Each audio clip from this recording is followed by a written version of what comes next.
Hello student, good morning. बच्चों, अभी तक हमने क्या पढ़ा? क्रिया पढ़ी और क्रिया के भेद पढ़े। क्रिया जो संरचना के आधार पर क्रिया के भेद थे वो पढ़े हमने। सामान्य क्रिया, संयुक्त क्रिया, नाम धातु क्रिया, प्रेरणार्थक क्रिया और पूर्वकालीन क्रिया।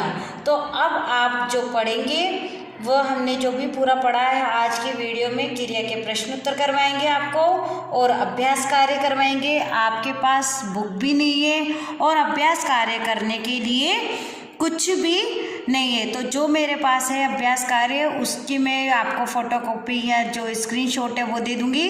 आप उसे क्या करेंगे, आप अपनी नोटबुक में उसको ऐसा का ऐसा उतार के और उन क्वेश्चनों के आंसर लिखेंगे और अभ्यास कार्य को करेंगे।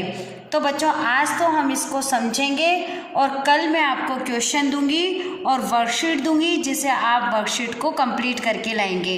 आपने जितना भी क्रिया में समझा है उसे सारा क्वेश्चन बना के मैं आपको दूंगी। तो सबसे पहले हम जो अभी तक हमने पढ़ा है उसका दोहरान देखते हैं एक बार। क्रिया किसे कहते हैं? अगर आपके क्वेश्चन आ गया कि क्रिया किसे कहते हैं तो आप क्या करेंगे, जिस शब्द से किसी काम के करने या होने का ज्ञान होता है उसे क्रिया कहते हैं। चाहे तो आप अभी साथ के साथ लिख सकते हैं, जिस शब्द से किसी काम के करने या होने का ज्ञान होता है वह क्रिया कहलाती है। अब जो क्रिया है उसका मूल धातु क्या है? आपको बताया था ना मैंने कि जैसे पढ़ प्लस ना, तो ना क्या हो गया? धातु हो गई। और पढ़ क्या हो गया? उसका मूल रूप हो गया। और जो पढ़ना वो क्या हो गया? सामान्य क्रिया हो गई। तो क्रिया का जो मूल रूप धातु कहलाता है, क्या याद रखेंगे हम? क्रिया का मूल रूप धातु कहलाता है। क्रिया के कितने भेद होते हैं? क्रिया के दो भेद होते हैं, कर्म के आधार पर और संरचना के आधार पर। अब आपको पता है कि कर्म के आधार पर कितने भेद होते हैं? दो भेद होते हैं, सकर्मक क्रिया और अकर्मक क्रिया। अब अकर्मक क्रिया की अपन ने पहचान देखी थी और अकर्मक क्रिया किसे कहते हैं ये भी मैंने आपको स्क्रीनशॉट में भेज रखा है, समझा रखा है, बता रखा है। अब सकर्मक के भी दो भेद होते हैं, एक कर्मक और द्विकर्मक। और फिर बाद में पढ़ा हमने संरचना के आधार पर। अब संरचना के आधार पर कितने भेद बताए थे बच्चों? मैंने 5 भेद बताए थे। कौन कौन से बताए थे?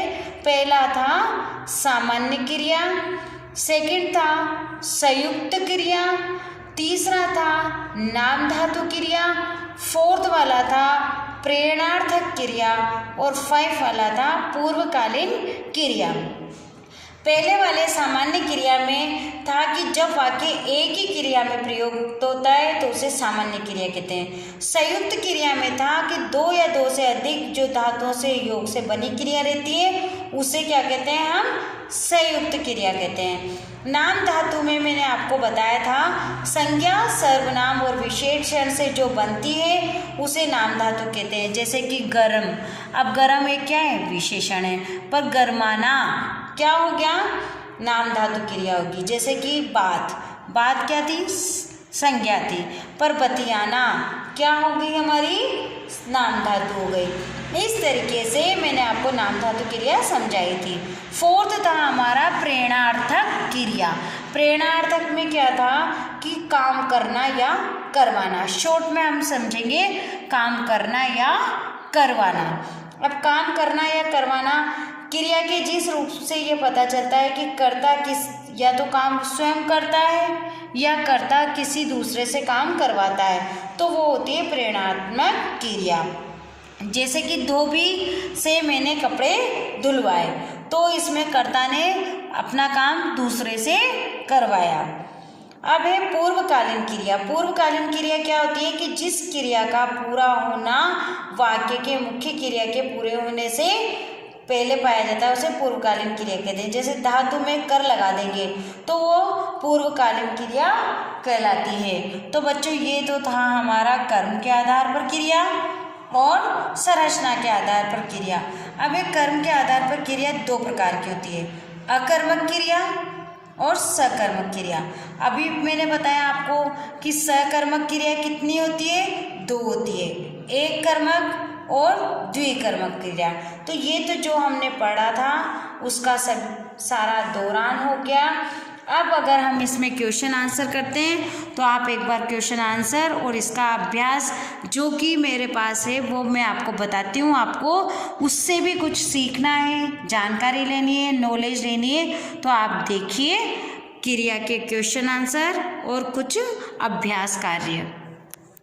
देखिए बच्चों, इसमें है ऑप्शन टाइप क्वेश्चन। अब अगर आपको मैंने ऐसे ही वर्कशीट दे दी तो आज मैं आपको समझा रही हूँ, कल इसका पिक्चर आपको दूंगी तो ये आपको वर्कशीट फिल करनी है। और इसका आंसर कैसे लिखेंगे आप? जैसे क्रिया किसे कहते हैं? काम के होने को, नाम के होने को या विशेष होने को।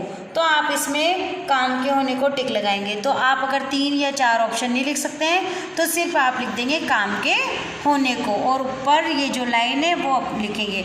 चाहे आप फेयर में नहीं करेंगे, अपने जो रफ रजिस्टर है उसमें करेंगे, पर आपको ये सब संभाल के रखना है, क्योंकि जो ग्रामर की बुक है वो अलग नहीं है, या तो आप जो ग्रामर की नोटबुक है उसे अलग से बना लें। हमारे जो चैप्टर थे वो उसमें हो गए। ग्रामर की नोटबुक में आप जो हमने ग्रामर का पोर्शन लिया है, जो ग्रामर पढ़ा रहे हैं, क्रिया से हमने शुरू किया है, तो आप क्रिया टॉपिक डाल के ग्रामर की नोटबुक में वर्क करते हुए चलेंगे। दूसरा है क्रिया का मूल रूप क्या कहलाता है? धातु कहलाता है। क्या कहलाता है? धातु कहलाता है। थर्ड वाला देखिए, कर्म के आधार पर क्रिया के भेद होते हैं। कर्म के आधार पर क्रिया के कितने भेद होते हैं? 2 भेद होते हैं। कितने भेद होते हैं? 2 भेद होते हैं। अकर्मक क्रियाओं की आवश्यकता नहीं पड़ती है। किस पे नहीं पड़ती है अकर्मक क्रियाओं की आवश्यकता? कर्म पर नहीं पड़ती है। अकर्मक क्रियाओं की आवश्यकता कर्म पर नहीं पड़ती है। और संरचना के आधार पर कितने भेद होते हैं? संरचना के आधार पर 5 भेद होते हैं। कितने होते हैं? 5 भेद होते हैं। बताया था मैंने, सामान्य, संयुक्त, नाम धातु, प्रेरणात्मक और पूर्वकालीन क्रिया।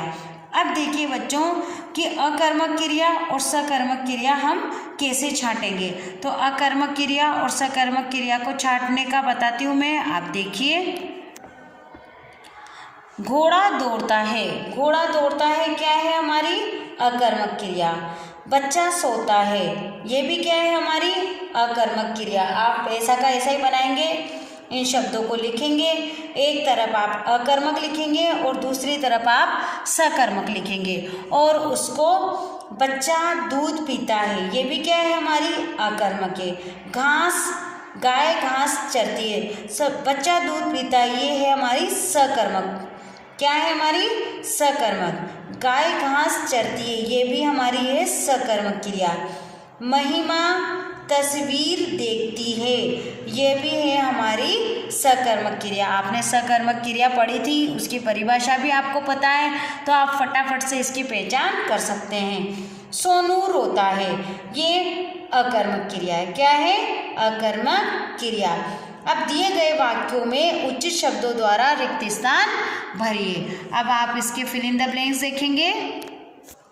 इसके फिल इन द ब्लैंक से जिन शब्दों से किसी काम के होने का पता चले उसे कहते हैं, क्या कहते हैं? क्रिया। ये पूरी क्रिया की परिभाषा भी आ गई। अब अगर मैंने आपको क्वेश्चन दे दिया क्रिया किसे कहते हैं, तो आप इसमें से देखकर भी लिख सकते हैं। जो क्रिया वाक्य में कर्म के होने की अपेक्षा नहीं रखती उसे कहते हैं अकर्मक क्रिया। तो अगर मैंने आपको क्वेश्चन दे दिया अकर्मक क्रिया किसे कहते हैं, तो आप ये पूरा लिख सकते हैं। जो क्रिया वाक्य में कर्म के होने की अपेक्षा नहीं रखती उसे अकर्मक कहते हैं या कहलाती है। कर्म की दृष्टि से क्रिया कितनी होती है? 2 भेद होते हैं। जिस क्रिया का केवल एक ही कर्मक हो वो क्या है? एक कर्मक। और द्विकर्मक वाली को क्या कहते हैं? द्विकर्मक क्रिया। तो बच्चों ये आपको फिल इन द ब्लैंक्स भी आ गए, इसके साथ मैंने आपको क्वेश्चन आंसर भी करवाए। तो ये हो गया हमारा क्रिया से रिलेटेड क्वेश्चन आंसर। और चूज द अकर्मक और सकर्मक क्रिया, टिक द आंसर और क्वेश्चन आंसर। कल मैं आपको इसकी वर्कशीट दूंगी तो आप वर्कशीट करेंगे।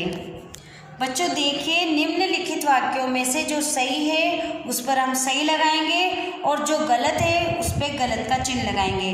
क्रिया काम करने या होने की जानकारी देती है, राइट, तो आप राइट का निशान लगाएंगे।